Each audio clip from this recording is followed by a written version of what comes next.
The sights on it are just factory, which is pretty lame. The magazine release button here is a lot chunkier than on my last Glock, and I really like that. The slide release is ambidextrous on both sides. The safety is ambidextrous on both sides. The Nintendo Zapper Ruger LCP, my Wolverine LCP2. This is a variant of the gun that John Wick used in John Wick 1. He used a P30L, so it's a little bit longer. But you can see the 38 Special along the top, and it looks like it did almost as much damage as the 38 Special, even though the bullet's only about half the size. Shoot her! Yes! For science.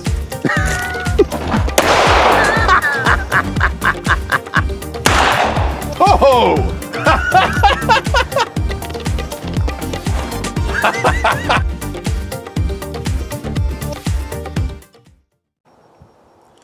Hey everybody, welcome back to my YouTube channel. We are back out on the shooting range today, and today we're going to be firing this Smith & Wesson 357 Magnum snub-nosed revolver. This is a very interesting gun. This has been ShanChan's gun for a while. As of this posting, it's going to be for sale at Hummel Arms in Beaverton. My buddy Terry Hummel runs the store, and I'm wearing my Hummel Arms shirt today in support of his store. And here's all the contact information on the back if you'd like to give him a call and purchase this gun. Like I was saying, this is a very interesting gun. The hammer on it is really funky looking, for one thing.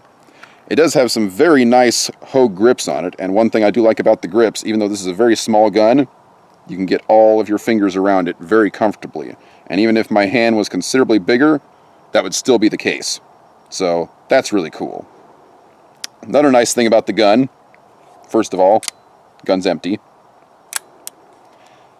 is its single action trigger pull. That is one frickin' sweet single action trigger pull on this gun. Now, the bad part about that is it's got a very heavy double action pull.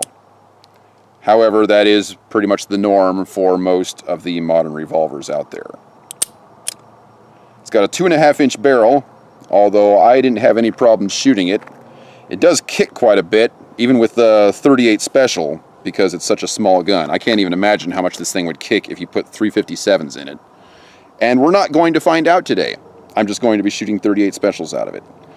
Now, for those of you new to the gun world, people like to get 357s and then shoot 38 Specials out of them because the gun is heavier.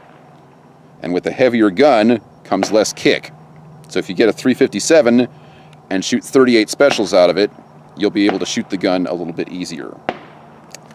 So, a couple of other things about the gun here. It's got its standard cylinder ejection button on this side, like most Smith & Wessons do. It only holds 5 rounds, which is really weird. Most guns hold 6. My father-in-law has one that holds 7, and we own a .22 revolver that holds 9. I've never seen another gun that only holds 5 before. This thing is the model 60-14, for those of you that are interested in looking that up. Anyway, that's about all I've got to say about this gun for right now. Let's go ahead and go shoot it.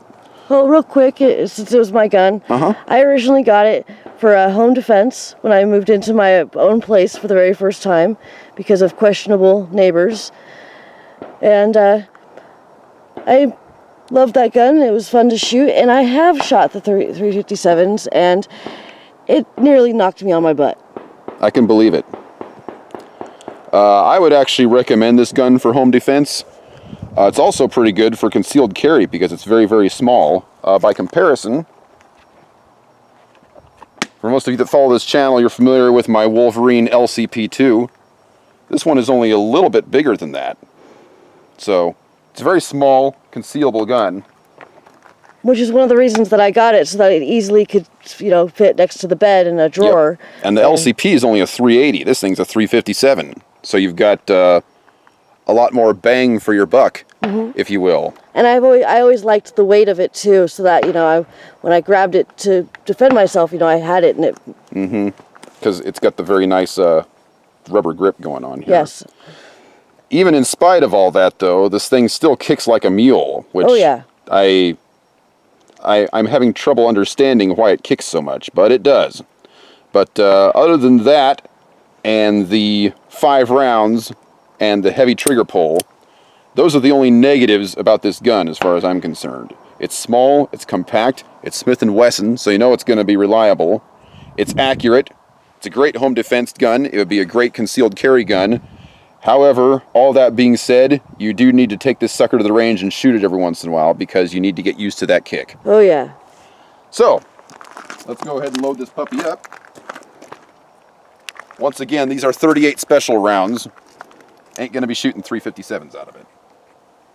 Yeah, he wussed out.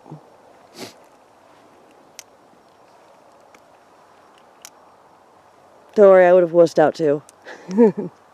Now, for those of you that follow my channel, everybody knows that I am a pretty darn good shot with a single action gun. And if I pulled the hammer back on this and shot single action, I'm sure the results would be the same as in all of my other videos. Most people do not practice nearly enough in double action mode. And that being said, I'm going to be shooting all these in double action because I think we already know what the end result is going to be if I shoot it in single action. So let's just go ahead and shoot double action just for the fun of it. I've got my 4 steel targets out here like I do in all my other videos. And we're going to be shooting these from about 8 yards. Oh, one more thing about this gun before I take a few shots.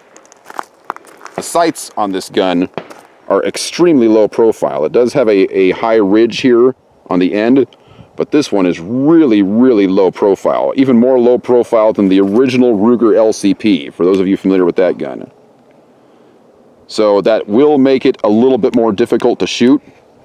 And as I mentioned earlier, you need to take this gun to the range because this is something that you can very easily overcome with a little bit of practice. Well, I did pretty well for my first time when my dad took me out. Yep. So. All right, here we go.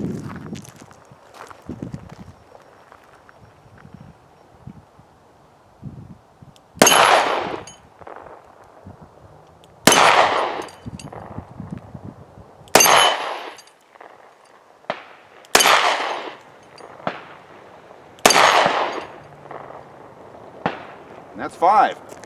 And as you can see, I was able to hit all 5 of them with no problem.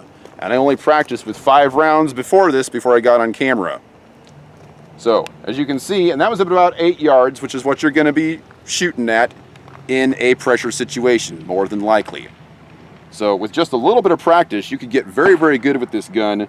And again, you're getting a lot of bang for your buck.